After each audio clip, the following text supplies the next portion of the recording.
The real John Wick is going to appear more than ever before thanks to Keanu Reeves' new movie. The John Wick movies haven't shown much of the title character's life as a paid assassin, but that's set to change with a coming release.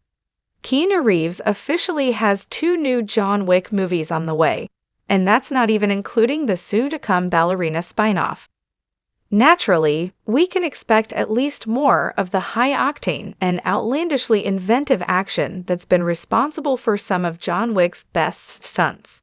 However, it's also exciting to get to explore the world a bit more and learn more about the story of this man known as the Baba Yaga.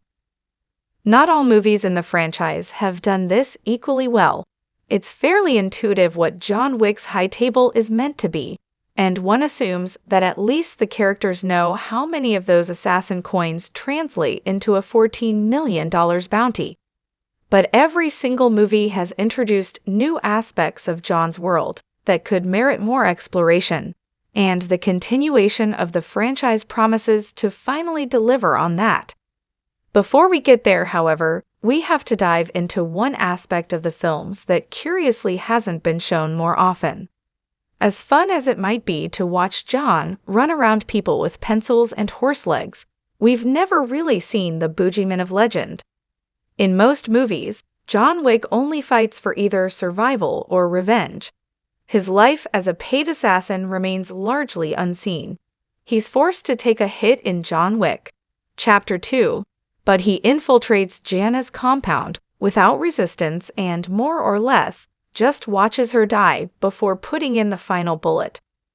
Whatever skills earned John Wick the name of Boogeyman have yet to be fully seen.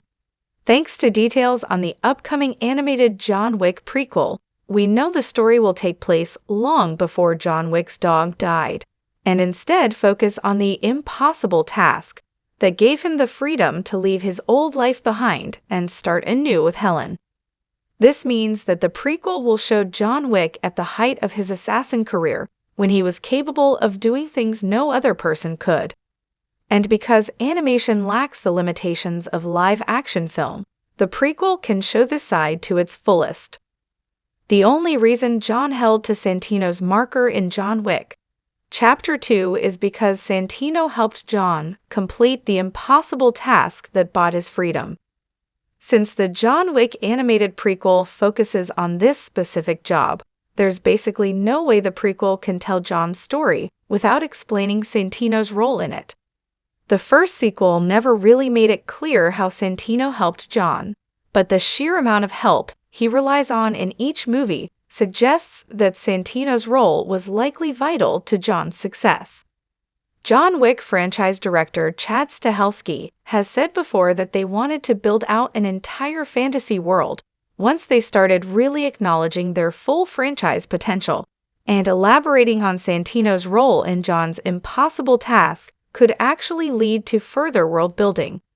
From what we've seen of the high table thus far, they only seem to get their hands dirty when necessary or when motivated by vengeance. The rest of the time, they hire muscle to be their wards.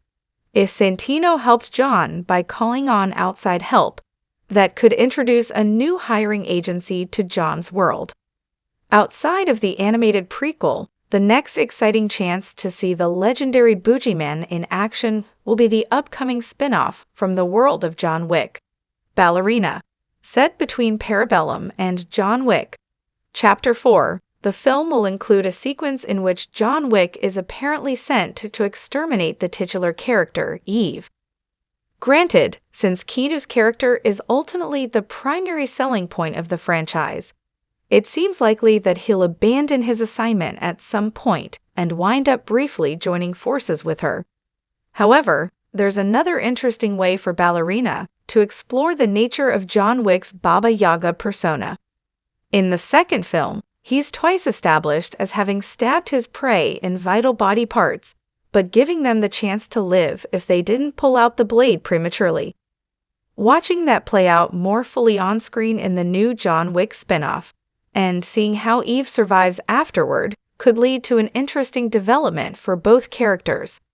Either way, it's endlessly exciting to see how this growing franchise might continue giving us new insights into this bizarre world of assassin-centric intrigue.